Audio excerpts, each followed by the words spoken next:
Čaute ľudia, dostal som 6 tlačítkových mobilov.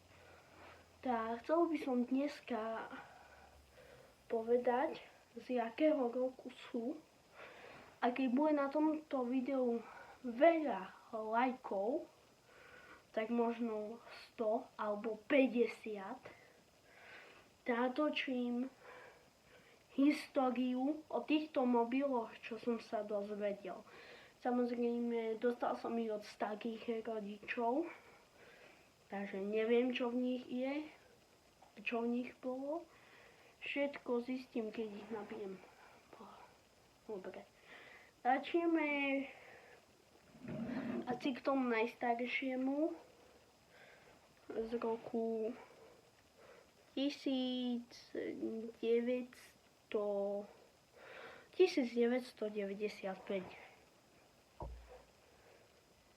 Je to klasický žlto-modrý mobil.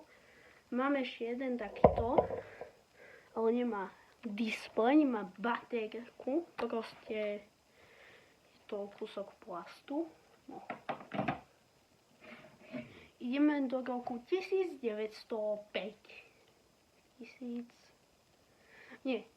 1995. No. Tu mám túto Siemens, tak sa to volá. Je to tlačítkový mobil, čo má veľmi dobrú históriu. No, 2 minúty už je. No. Ide.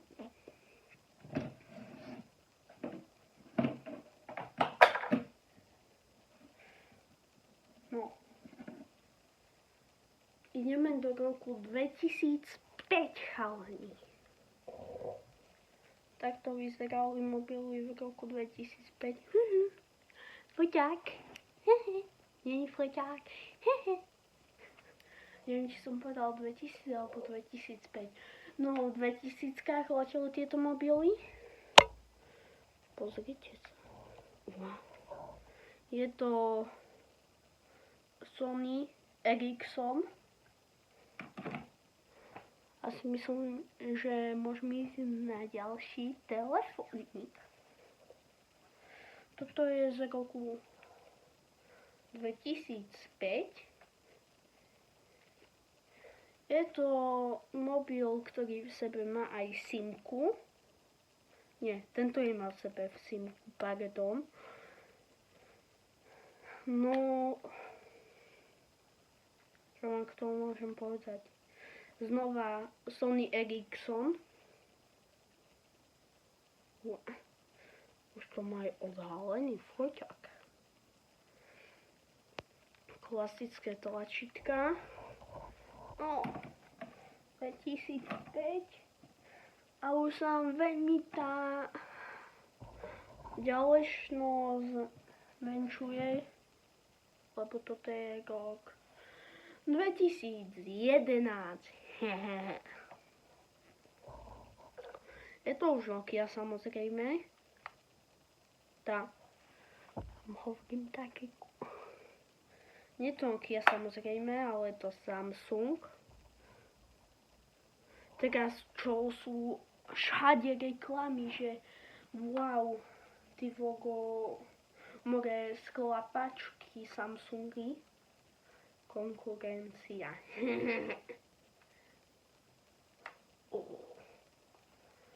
Samozrejme tlačítkový mobil.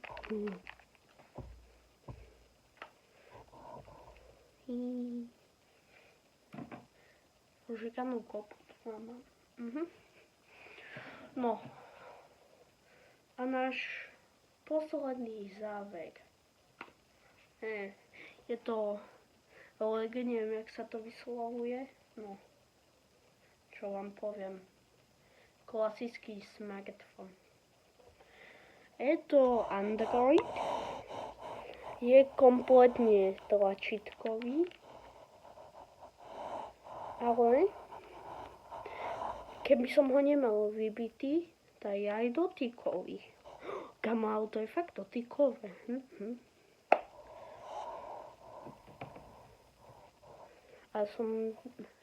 No a tento mobil bol kompletne vyrobený v roku 2016, teda 2015-2016. No. Vám teraz ukážem fotku. Počkaj. Vám ukazujem totálne. Ja to neviem ukazovať. Nechcem vám ukazovať učebnice. No. Toto je tá nádherná kopa. Kopa hnoja. Pekná kopa. A si myslím, že preto to všetko... Keď toto video by to mohlo byť všetko. Dovidenia.